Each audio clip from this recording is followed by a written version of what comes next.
This podcast is brought to you by Southern Pro Landscaping and Design. This is Lauren Woodard's husband. She was on the podcast just a little bit ago. Awesome family. He does great work. I see him all over town all the time doing landscaping stuff. If you have any landscaping needs, give these guys a call. They'll hook you up. Check them out on Facebook and get your landscaping on. All right, let's get this thing started. Welcome to another Paris, Texas, a podcast. This is a podcast where you get to listen to people's stories. People that have either influenced or lived in the city of Paris, Texas. I love hearing their stories, and I can't wait for you to hear the next guest.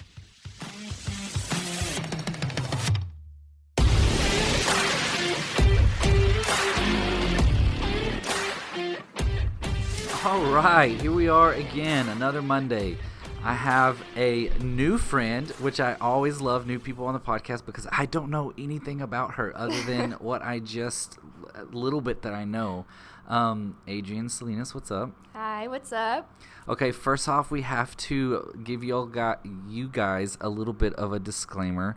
We are both it's cold outside.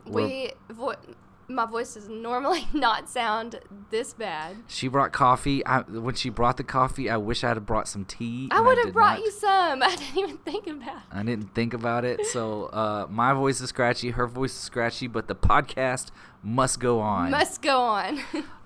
So little bit of backstory. Me and Adrienne met like a week or two ago. Yeah. Like maybe 2 weeks ago.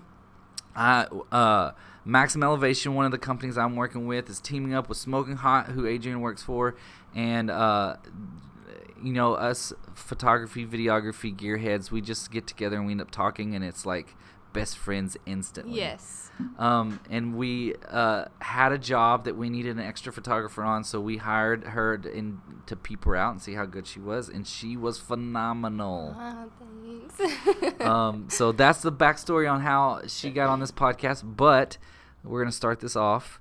Where are you from? So, born and raised in Paris, Texas. Yay! Yeah, haven't really went off anywhere, but born and raised here in Paris, and was raised by a single mom. Yay! So, yeah, it was a nice childhood. Mom worked to give me everything. She was the best mom ever, literally worked her tail off to give me everything I wanted and needed. So where did you go to school here in Paris? Prairieland. Prairieland. Yes. Most people are like, oh, did you learn much from there? But yeah, I went to Prairieland. How big was your class? Do you remember? Honestly, no, I don't remember. I think it was maybe like 300. 300? I don't know, though. No, I don't know. I think it was less than that. It was very small. Okay. Very small. Because I think there was 300. I can't remember what was in mine, but I feel like I was in the 300s. Wait, did you go to Prairieland? North of Mar. Oh, yeah. Never mind. Then it wasn't 300. Was there 300 in the whole school? Probably. That's probably what I meant. Yeah. So my wife had like a graduating class of like 16. It was more than 16. And it was like it was like half boys and half girls or something like that. I'm probably messing her story up, but she doesn't listen to podcasts anymore. I think it was probably like 120. Something like that. That's not bad. Very small though. It felt very small. And it's kind of out in the country a little bit. Yes, and not many opportunities. Didn't play sports. Really, in high school, didn't do much. Like, I was just, going through the day, trying to get school done. Yeah. Yeah. Didn't do sports. I wasn't really involved in much. So no hobbies? Well, not really. I was more focused on things outside of school, and always been a workaholic, so I was so excited to get my first job when I did that. What was your first job? Well, I did babysitting for a little while, as like very first, and I did Ashley Babb's kids. Oh, yay! And learned a lot from that, and then I was like, I need like a bigger job, and so I worked at Fish Fry, and Mom got me my first car, so I just felt grown up, was ready to jump in the working world and conquer the world. Felt like I was an adult. Little did I know I should have just waited on the job for a little bit longer, but yeah, I feel like Yeah. Just jumped in, both feet. I just jumped in. That's awesome. So how many jobs have you had so far? So I had I mean, babysitting's kind of a job. So babysitting, fish fry, worked at Paris Glam too. I just love Ashley, so I love working for her. Awesome family. And then I worked for Guarantee Bank, in the Tiffany. Wow. So 5, yeah. Awesome. I stopped counting at 50. Oh, yeah. 50? Oh my goodness. So I don't know if we've talked about this on the podcast. My whole life, I've always had like 2 or 3 jobs. Yeah. So it wasn't that I like quit a job and got another job and didn't like it and quit a job and got another job. I would always have like a primary job, and then I would have like a weekend job, and then sometimes I'd have like a 1 day a week job. Kind of like a hobby job. A hobby job. I have those right now. So I've always just worked a lot, and then so I'd have like 3 jobs, and then I'd get wore out, and so I would back down to like 1 job, and then I would miss the money. So I'd go and get another job. Hustle. Me and you are a lot alike. So I've had a lot of jobs in my lifetime. Yeah. And when I stopped counting at 50, it was like when I got married. So I've been married for almost 11 years. Okay. So, and I've had a plethora of jobs since I've been married. So we don't know how many. No. We don't know. I have no idea. But I know I have a plethora at the moment. Yeah, same. We were just talking about that. We're a lot alike. Hustle. But there's nothing wrong with being a hardcore worker. No. I mean, there's nothing wrong. So when you were graduating high school, what was the thought? This is very tricky. So whenever I was in high school, honestly, never knew what I wanted to do. Like, it was always I was just going to pick something because all my friends wanted to do nursing or wanted to do something medical. They all had it figured out. And so I would pretend like I had it figured out, and I would look into things and what interests me.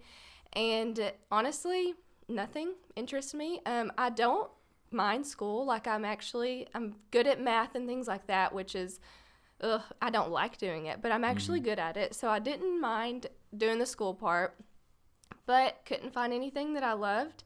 So I changed my major so many times that the girl in the office, one of my advisors, was like, I'm not going to let you change it anymore this year because I know that you're going to change it again next year. And I think that you should just do this like I did because you're the same as I am. So and this was like last year. So I had changed it from, I did social work, I did classes for everything to figure out if I liked it or not. So I have so many hours, and I only have 2 associates. So many hours. And I have done, like, I can't do anything medical. I figured that out. I would do social work. I did business. I did literally everything that PJC offered. So then I went to commerce and did some things. And then I was like, this is the first semester that I've actually taken a break from college since junior year in high school. Okay. And I talked to Mom about it, and I was like, I really don't want to stop going to school because I know that once I stop, I won't go back. Yeah. And she was like, you've been doing it for a long time. Just take 1 break, 1 semester, think about it, and figure it out. And last semester, what I was doing was business and business marketing. So that is something I'm still interested in, but I thought about it and kind of talked myself out of it like I do with a lot of things, and was like, I don't think that working for a business doing marketing is what I want to do forever. And it stresses me out if I'm like, if I do this forever, I have to really figure it out. So this semester had just been like doing a whole bunch of things. Yeah. Like everything that is humanly possible, to where I'm trying to figure things out. Still not really sure. Still up in the air. I have been getting alerts from, I was going to go to Texas A&M, I think. I don't know. It was one in Dallas. I don't even know the actual name. But I was enrolled. That one school. Yeah, that one school. I was enrolled, and then I got out because I was like, you know what? I'm not going to keep going for this if I'm not sure about it. Yeah. And they have been alerting me the past 2 weeks, hey, semester's about to start. You better enroll. And I've just been ignoring them. I'm like, sorry. It's going to take me some time to figure it out. So I think we are more alike than you know. So when I got out of high school, I don't know if we've talked about this on the podcast. Everybody kept asking me, what do you want to do? Well, what are you passionate about? And I kept saying, and I'm like, travel? Yeah. Can I get paid to drive to cool places? Right. Is that a thing? Because I want to do it. When I was in school, I think it's more of a thing now than it was when I was in school. It's kind of possible now. And so, which obviously travel is that's not really a job title. Mm-hmm. You have to do something with the traveling. And I've said this, like, I spent years trying to find that thing, like who I am and what I enjoyed, because I didn't even get into what I do now until I was in my mid to late 20s. And that's when I fell in love with who I am and I figured out who I was, and then I dove in head first. But it's a really hard thing. Like, I don't think someone should take it super lightly, deciding like you said, like, am I going to have to do this for the rest of my life? Well, if you think about it like that, that's a lot. Yeah, it is. And there are people, like my cousin, Sydney, she was born to be a nurse. You can just tell some people are born to do what their career is, and they know from the start. She is great at helping people, has always wanted to help people. Not me. I feel You don't want to help people? I don't want anybody's life in my hands, because that's another thing. I have way too big of a heart, so if something happened, it would go home. So I'm like, I can't do anything where something bad could physically happen to somebody or some animal. Thought about being a vet, and I was like, I couldn't handle an animal dying. It's too sad for me. And I think creatives have it worse than people. Not that nurses can't be creative or anything like that. I'm not saying that. And just people like ourselves, it's really, really hard to find that thing. It is, because you feel like you're good at several things, but it's hard to make those things that you enjoy, that you're good at, into a career. That people will pay you to do. Yes, years of work, and it's more of you investing your time and your money, not getting paid, just to show people that you can do it and what you offer. And then there's people that go to school, and then right out of school they get a job and they're paid, and there's their life. Or you have to know, like, it does take time. I mean, they have to go through the schooling, not saying that they just get everything. Right. No. Yeah, they put in time. They for sure.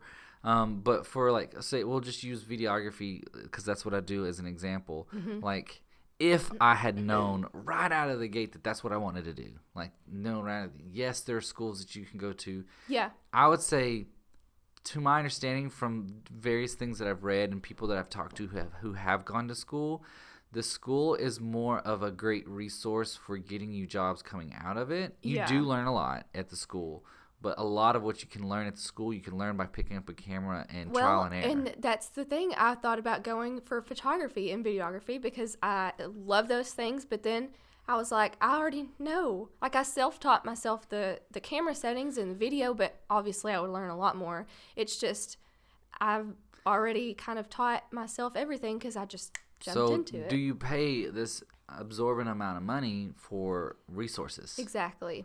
Because that's basically, and you never know. I mean, and I'm not talking down on any school. If you want to go to school for videography or woodworking or whatever you want to do, go for it. I'm just saying that a lot of those things you can learn by picking it up and turning on YouTube. Yeah, well, a lot of people, whenever you say you don't know about schooling, I feel like I'm like shaking. This is my throat.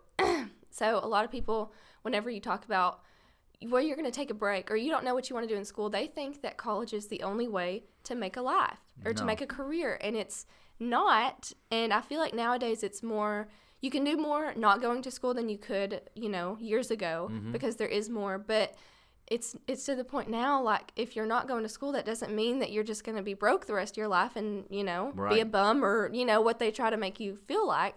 And I have people a lot, this one semester that I have been out, of course, more people have asked, what are you going to school for? What do you do while you're in college? Or where do you go to college? And I think I even asked if you were a student. No, they didn't. No, I did. Oh, you did? No, I'm saying they would ask, and I would just be like, well, this semester I'm going to take a break. And then they would just kind of be like, oh, well, you need to figure it out and get back into it. So I'd be like, so much pressure. Okay, sure thing. Thanks, Mom. Stranger. Don't even know your name, but thank you for the life advice. Yeah. Making me feel like I'm doomed. It does feel like, and you'd be surprised how many people think I went to school for what I do. Yeah. And I'm like, no, I started pushing buttons, and then I started Just figure it remembering, out. like, don't push that button again. Yeah. It don't do what you want it to do. Yeah. That's a wrong button. You have to learn. And like, oh, that's what that button does. It's way easier if I push that button first. Exactly. That's basically what I do. That's how life is. So, okay, you have a vlog. Yes, I have a YouTube channel. Just started it this year. 2019, it is crazy how much happened in this year. I feel like this year more things happened than in my entire life. It's crazy. I just talked about it in a video that I filmed yesterday morning. It was a very just raw and unplanned video. I just sat down, put some makeup on, talking to, my girls, my subscribers, and was just like, you guys, 2019, it is crazy what happened in this year that if I even told y'all all of the things, you'd probably be like, what? Like, it's crazy that in 1 year, so many things can happen. And I feel like it's the year that I stopped worrying about what people thought and the people that don't understand what I'm doing, which is fine, because some people do think talking to a camera is weird, and it might be a little weird, but I enjoy it. So I decided one day I'm going to start a YouTube channel, and I have wanted to do it for years. And a few months ago, I was like, you know what? I'm just going to do it. Who cares? And Awesome. Starting it was the best thing I think I have ever done, because now, I mean, it boosted confidence. It really showed me who I am, because I'm talking, just rambling to the camera, and then I throw out things that I didn't even realize about myself. Like, okay, so I am this way. And it's more, I don't know, it's just, it was a great thing, and I'm so glad that I did it. So I have a little bit of a vision of this. Not vision. I have a little bit of opinion of this. So I feel like, and I don't mean to insult any parent, but I mean, you're a parent, you do it your way. That's what I tell my wife all the time. But I feel like in the past, at least, a lot of parents have shied their children away from doing these things that seem weird. Like you said, like talking to a camera seems weird.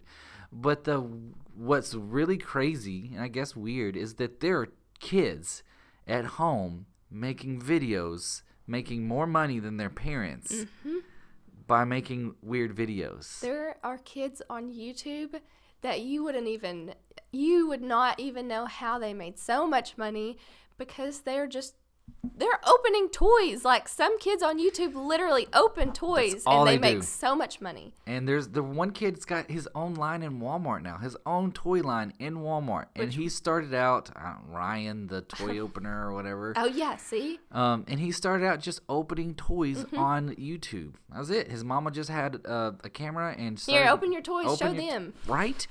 There's kids playing video games. Video games are a huge one. And they record it. Yeah. And then other kids just sit around and watch it, and these kids are making a ton of money. My little brother, he watches people play Fortnite for hours, and I am just like, that is not even interesting. And he's like, I learned so much. I love it. And I mean, I don't understand, but they get paid so much. So I as a parent of 3 boys, really try hard to pay attention to what the kids like, and even if I think it's weird, like, be like, dude, how do you learn more about it? Yeah. Like, how, like, you wanna video yourself on, Being weird is on cool. video games? Let's get the best system we can afford and do that. Yeah. And we're not gonna buy like a huge. we're not gonna buy a $50,000 new Mac. Did you see that new $50,000 Mac? No, don't even tell me about it. Apple just came out with a computer, $50,000. Does it last forever?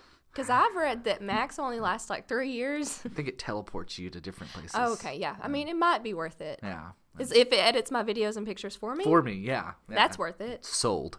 It was funny. I watched a video. Sorry, side. I rabbit trail sometimes. We both do that. I watched a video yesterday. This guy got on Apple, because on Apple you can tailor your Mac to be what you want it to, and he added all the biggest and best on that Mac, on the new Mac. It's a tower. It's not a laptop. It's like the tower Mac. And it was like, with a monitor and with all the bells and whistles, it was like $59,000. Oh my goodness. He got on Jeep's website, where you can tailor build a new Jeep Gladiator, and he built all the bells and whistles on a new Jeep Gladiator, and it was like $56. It was cheaper to buy a new Jeep Gladiator Than a computer. with all the bells and whistles than the new Mac with all the bells and whistles. Yeah. I was like, dang. What is this world coming to? What is this world coming to? Now, don't get me wrong. I'm a Mac fan. Everything I have is Mac. Yeah. Phone, computer, all of it. But I ain't paying $50,000 for a Mac. No, not gonna happen. Not unless they sending it to me. Yeah. I'll use it. I'll sponsor you in my podcast. Yeah, Hey, me. Apple, do you want to sponsor my podcast? I'll do all the podcasts on that Mac. Exactly. I don't think my following's big enough. I don't know about that. All right, so channel, how do people find you? So, most of my subscribers are Instagram followers. I don't like to say followers because they're really my friends. Like, they all know me. We know each other. But I post a video on there, or I tell them, hey, go watch my new video. And I am so surprised at how many people support me on there because whenever I first started out, of course, it was all the negativity. I was thinking everybody's going to laugh. Everybody's going to think this is so dumb. I'm going to lose followers. It's not about the followers, by the way. And so the whole thing's not about the followers. No. And there's these girls that, live in the same town as me. We've never really talked, but we follow each other, and they would send me a sweet message, like, supporting me. And I would just, it blows me away how wrong I had it in my head about people and what they would think, because there are so many people that I thought would judge me that actually come to me and are like, this is awesome. Like, I love to watch your videos. And I'm like, you love to just sit there and watch me talk? Like, that is just crazy to me. But there are some girls that found me on YouTube. I don't know how. They found my videos, don't even live here, and will message me on Instagram and be like, hey, I just found your channel and I love it. I just started my channel too. Could we support each other? And I'm like, yes, that is crazy. And there's this one girl that now we chat a lot on Instagram and we talk about our videos. She's from Florida. And so I'm just making friends everywhere, which is awesome. Because I did not expect that. Like, I didn't think that somebody across the world would see me and think my videos are cool or make friends from that. So that's awesome. So your videos are very lifestyle, because I've watched a couple. Very lifestyle. Probably something you wouldn't be interested in because they're kind of girly. Yeah, it doesn't target my market per se, but I think there's a lot of girls out there, maybe girls that are younger to you, that need that inspirational. That is what I want to do it for. So when I first started it, I feel like I was not being fake, but just hiding my words a little bit more and trying to watch what I said because I didn't want to be judged for saying that. And now I'm to the point where I will pull out the camera when I am in sweatpants and messy hair. And, girls, they're like, nobody can see me like this. But honestly, I want to put that out there because, for one, it gives me more confidence and it makes me feel like I am not putting on a show for the camera and trying to be somebody that I'm not. And then it shows other people that, they're like, I see people that I watch on YouTube and they are just at home, no makeup, chilling, eating on the couch. And I'm like, that is me. I thought that you were just always on the go, always so pretty, makeup done, hair done, everything. It's like the song, Everything. Anyways.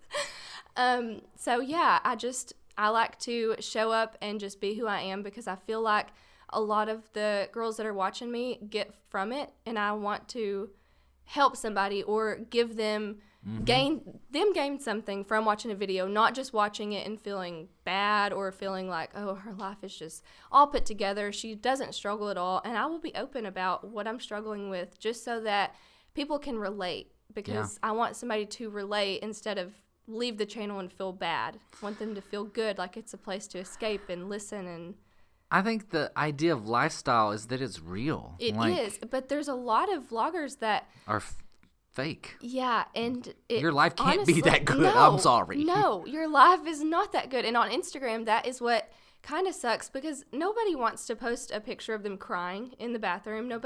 For girls, nobody wants to post them having low self-esteem or feeling bad about maybe a breakup or something like that. Nobody wants to post that because nobody wants to see the negativity on there and leave feeling worse.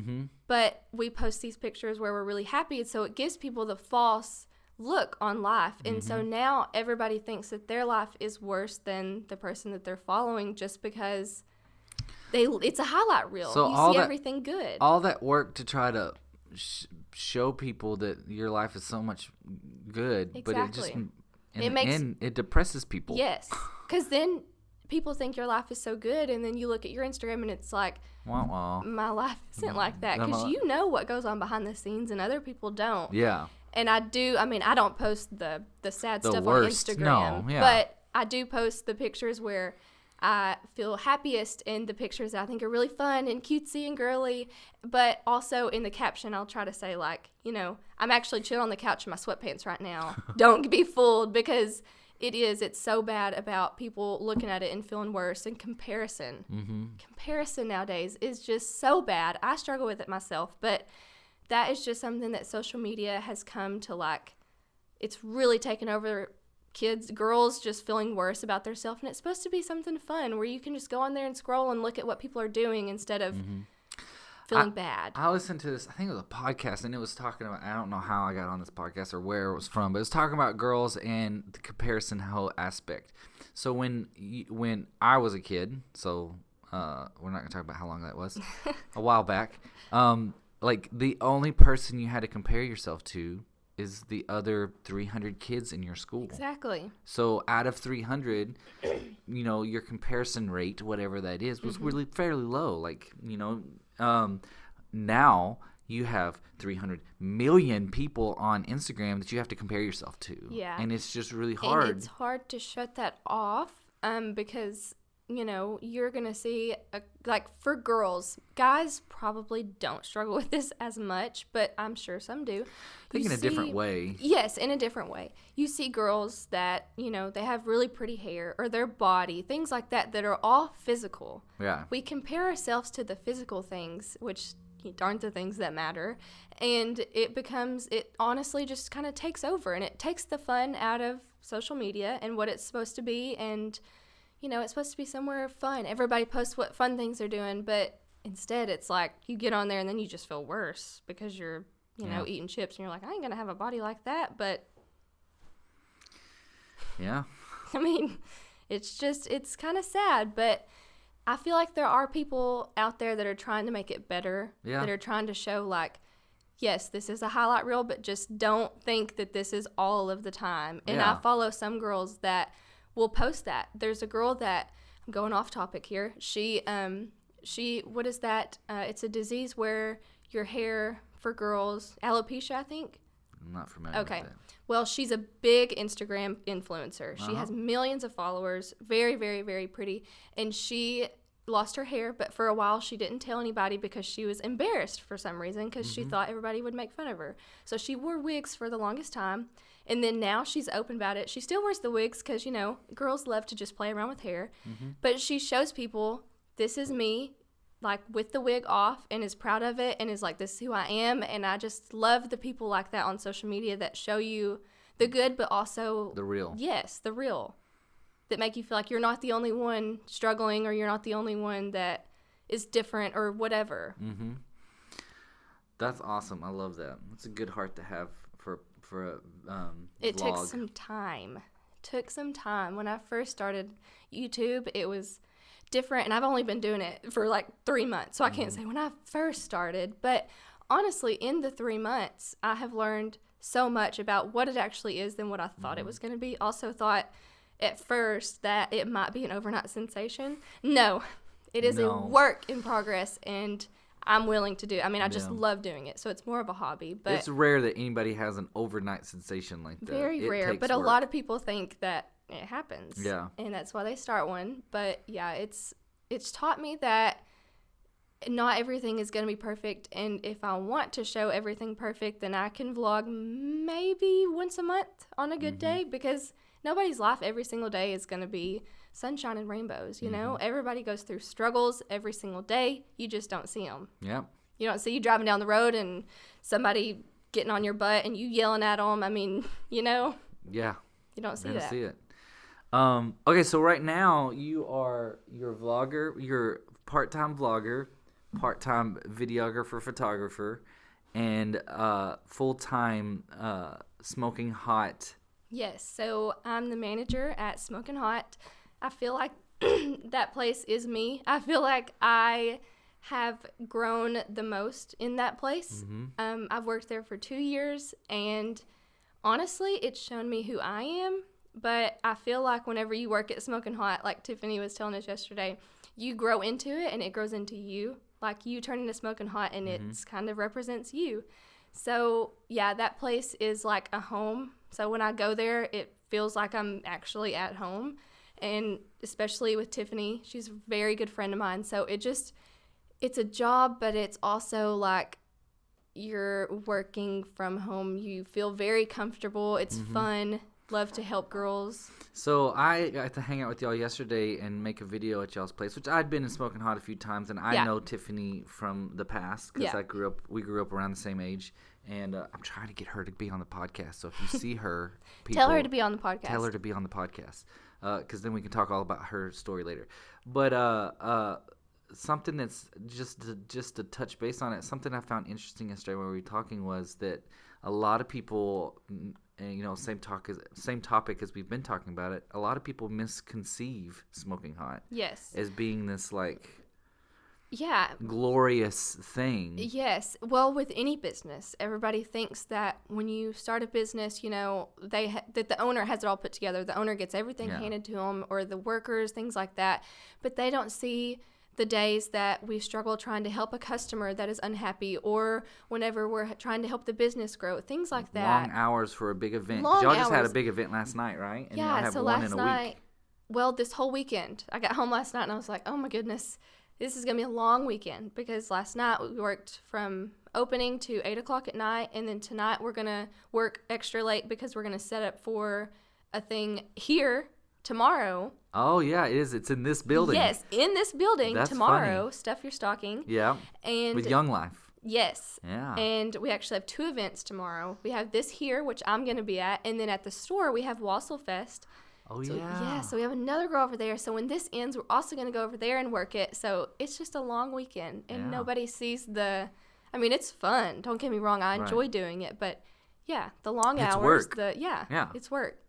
That's awesome. Well, if you guys haven't been to Smoking Hot, y'all need to go by. Go check it out. Especially if you like girly things. We have maybe like 2 manly things in there. We try to get things. What are the 2 manly things in the store? We have those dude bags. Did you see those? I did not see a dude bag. There's a bag that, it's for your. We have one for a dad and one for like your husband. One just says man bag. Okay. And then one says, Dad, you've always been like a father to me. Mm-hmm. So just, we try to get really funny, gifty things like that you could get for while you're in there shopping, get it for your dad or something. But we're always open to help anybody out that comes into there, and just if you need help with an outfit or an event, or you just want to match something together, we're always open to that. We love doing that. That is what we're there for, is to help you feel your best, look your best, and to pick out something that you enjoy wearing. That's awesome. That's so awesome. I wish there is Tony's Tuxes, which is kind of the guy's version of that, and Tony is the best. Helps a lot. He helps a lot. He's so nice. Every time I walk in there, very welcoming. Very welcoming. Always has a conversation. He always knows what's going on and asks you about your family, and he's so nice. Their whole staff. So that's the guy's version. I wish he was downtown. Yeah. I wish there was a downtown Tony's, or a downtown version of Tony's. Tony's needs to open up a second. Yeah. The downtown version. I've always wanted like a men's accessories store. Yeah. See, we need something like that downtown. Which would be really cool. Time and money. Yeah. It's definitely an investment. So everybody needs to go follow you on Instagram and YouTube. You could subscribe. It's Adrienne Salinas, but Instagram, I changed it to Life with Adrienne. Okay. But I don't feel like that is the username that fits me. I need a good, a name that I'm known by, and I just don't feel like Life with Adrienne is the one that I'm the one, you know what I mean? Mm-hmm. So I'm still trying to figure that out, but at the moment it's Life with Adrienne. Adrienne, this is me. This is me. I'm like, this is what you get. Adrienne, this is what you get. Yeah, exactly. That should be the name. That's funny. All right. Well, thank you so much for being on my podcast. Thanks for having me. I didn't say vlog. I know. Thanks. Welcome back to the vlog. Yesterday we were recording a video and I kept saying podcast. Yeah, we get it mixed up. This is what happens when you do a lot of things. Your mind is in all the places. Yeah. Hope my voice wasn't too raspy and shaky. I'm seriously thinking about going to Starbucks right after this to get some tea or something. Yeah, just to soothe the throat. Thank you guys for joining us. What a fun podcast. I loved this one. It was a lot of fun. I love all the podcasts, but this one was also fun. And one more big shout out to Southern Pro Landscaping and Design. Love those guys. Lauren helps her husband out with a lot of stuff. Not landscaping, a lot of online stuff, but I don't know. She might landscape. I don't think so, though. If you have any landscaping needs, go check them out. They're a great team. They'll come in. They'll get your landscaping looking good, and they'll peace out. As always, we put on a new podcast every Monday. At least I try to put on a podcast every Monday. Occasionally I miss. I'm sorry. And stay tuned for next week's guests. If you go to our Facebook group, you can see who's coming up. Every Friday I post a post to give you a little sneak peek of who's coming up. And then every Monday we have the release of the post. So that's where you can go. Yeah. You have anything else to say? I don't. I think I said a lot. My voice is like gone. Maybe worse than when it started. I made it worse. I'm sorry. It's fine. Not mad. All right. Bye, guys. Bye.